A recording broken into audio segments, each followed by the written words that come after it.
Hey everyone, I'm Laura Adams, and this is the Money Girl Podcast, where my mission is to help you live rich and love the journey.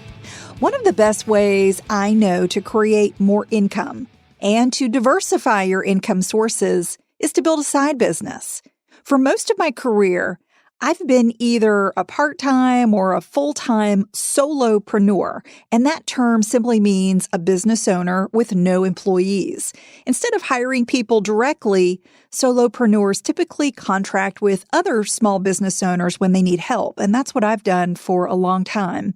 Even when I've had full-time W-2 jobs, having some kind of side hustle as a writer, podcaster, or consultant has been a great way for me to expand my network, build new skills, and earn more money.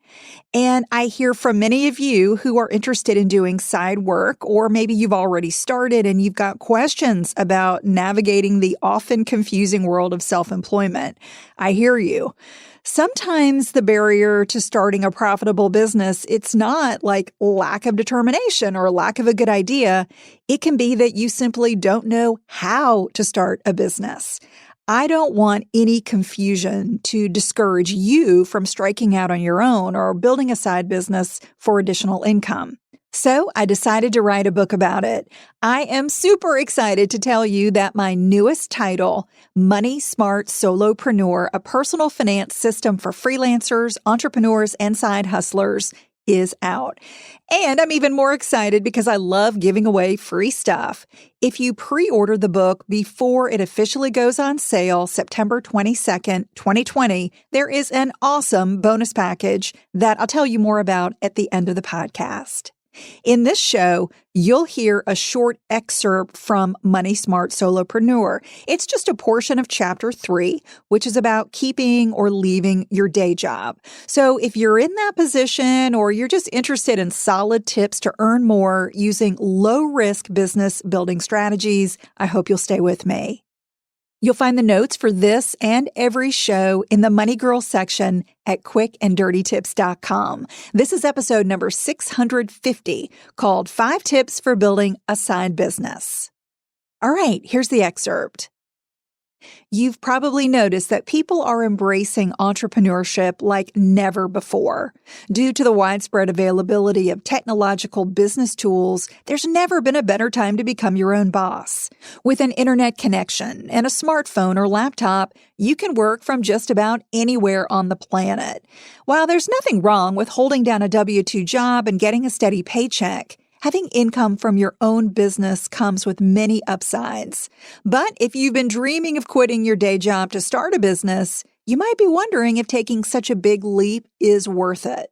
The good news is that there are incremental ways to become self-employed that are stable and reduce your risk, instead of plunging abruptly into a precarious financial position. In this chapter excerpt, you'll learn practical strategies for building a solo business while keeping the security of a regular job. Becoming your own boss may seem glamorous from the outside, but it can have stressful pitfalls, such as little pay, no insurance benefits, and unpredictable clients. However, you can avoid or minimize some of the downsides by maintaining a reliable day job while you grow your solo business. Having the security of a job and the excitement of becoming a solopreneur gives you lots of upside with much less risk. A steady paycheck may give you the confidence you need to take business risks, such as buying more advertising, equipment, or software that will make your venture more profitable. Aside from maintaining a reliable income stream, being both an employee and an entrepreneur can make you a better worker. In my experience, growing a side business also builds skills and experiences that make you more effective at your regular job. You may even find your side hustle revives an appreciation for your day job. There's a lot to like about having a salary, benefits, and other perks after all. Whether you decide to be both an employee and your own boss for weeks or years, it will take some juggling to manage successfully. Here are 5 tips to face your career fears responsibly and prepare for the future by adding entrepreneurship to your resume on the side. Tip number 1 is define your vision for success. Before changing your job or making the transition from employee to self-employed solopreneur, take the time to define what you truly want to achieve in your career. Sometimes your ideas about success come from other people, and they can cause you to follow a career path that never truly fulfills you. Maybe your boss thinks you should regularly work late so you can climb the corporate ladder. Or a parent says you should go to graduate school. You might take a lucrative job in a field you're not crazy about because that's what your friends are doing.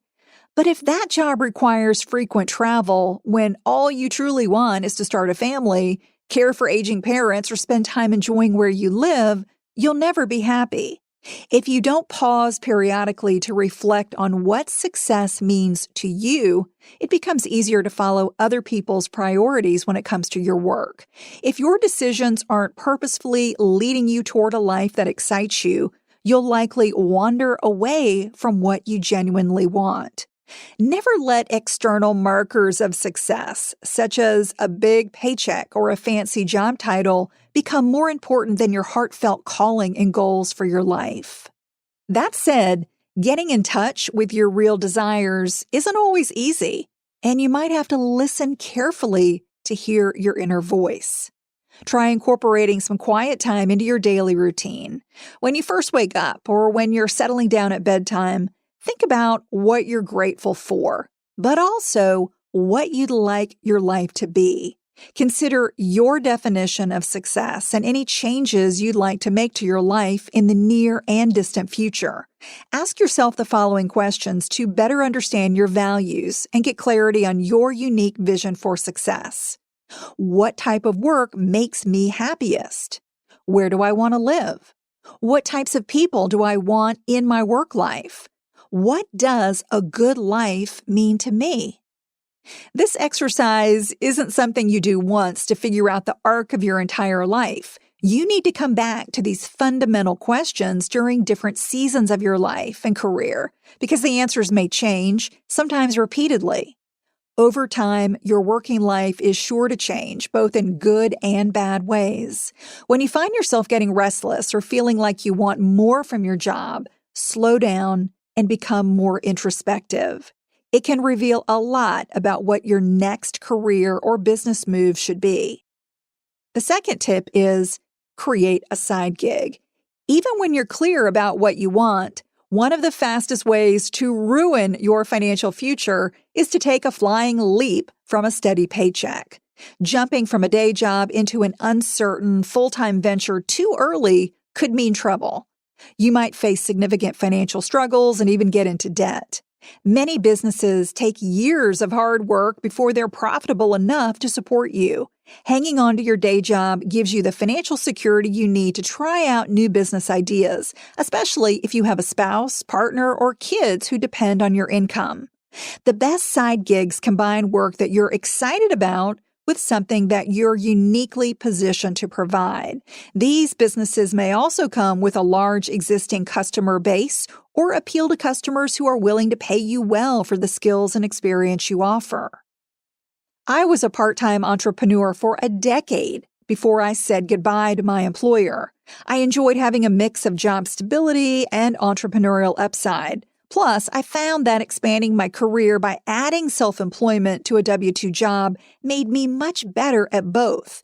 If you slowly add entrepreneurial experience to your career, you're likely to gain a variety of skills that will make you more valuable to employers. It may be easier to experiment with business formation ideas when you have less financial stress or know a side gig could actually complement your existing career.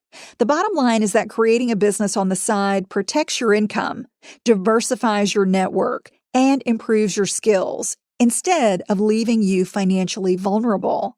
If you enjoy your entrepreneurial work and find that it pairs well with your day job, the benefits and personal growth can really pay off. Tip number 3. Negotiate your job flexibility. If you plan to start a business on the side, or you already have, you know you'll be working more, perhaps a lot more. You might need to work early in the morning, late at night, or on weekends to fit it all in. That could stress your relationships or cause you to burn out if you don't take some precautions. Once you're confident about your business idea or you begin seeing increasing revenues, you may find that you need more flexibility in your schedule. At that point, consider some different ways that you can tailor your business for your day job and vice versa. I remember back in 2008 when my employer began feeling the financial pinch of the Great Recession. My podcasting and blogging career had started to take off by that point, so instead of allowing my position to get downsized, I proposed a solution that my boss liked. I'd work 4 days a week for a couple of months and then go down to 3 days a week for the rest of the year. Then we'd reevaluate where the company stood and discuss whether he could still afford to keep me on as an employee. My employer would save money by paying me less, and I'd have more time to work on creating content, partnering with brands, and writing my first book, while still having a regular paycheck coming in. If I hadn't suggested that solution, my company wouldn't have known that I was willing to cut my hours. I didn't offer to tell my boss what my plans were for my newfound free time, and he didn't ask. You too may be able to negotiate with your employer for more flexibility. You might ask to work fewer hours, to maintain the same total number of hours but work fewer days per week, or to work more from home. If you have a long commute or you spend a significant amount of time getting ready, packing a lunch and getting out the door in the morning, working remotely could save a lot more time than you think. And of course, many of us are working more from home during the coronavirus crisis. That extra time you save could be invested in your side business. Tip number 4, find more time in your day. If you can't get more flexibility or you worry that even asking for it could put your day job in jeopardy, there are other options. One is to structure non-negotiable time for your business into your day. For instance, make a rule that you'll step away from your desk for a solid hour or longer if possible during, let's say, lunch to accomplish something meaningful for your business. Find a nearby cafe or reserve a conference room in your office where you can work and eat undisturbed. I did that for many years, and it's incredible how much you can accomplish in 45 minutes if you truly focus. If you can't find enough quiet or privacy in your office, you could even work in your car. If working on your business during your lunch hour isn't possible with your day job, consider coming to the office an hour earlier or staying later. The idea is to create a routine that builds in regular time to focus entirely on your venture and to complete essential tasks. Another option is to outsource a portion of your work. If you can afford to delegate tasks to freelancers, that can help you balance your to-do lists. And when your day job is so unpredictable that it prevents you from working on your side gig for long periods, consider getting a different job with a more reliable schedule. If you're truly committed to getting your business off the ground, you may need a position with more flexibility so you can do both more easily. And the last tip is to have a solid exit strategy. Having an exit strategy is a common concept in the business world. Partners and investors want to know what will happen after clearly defined milestones are reached, such as after taking a company public or selling it after a certain profit margin is achieved.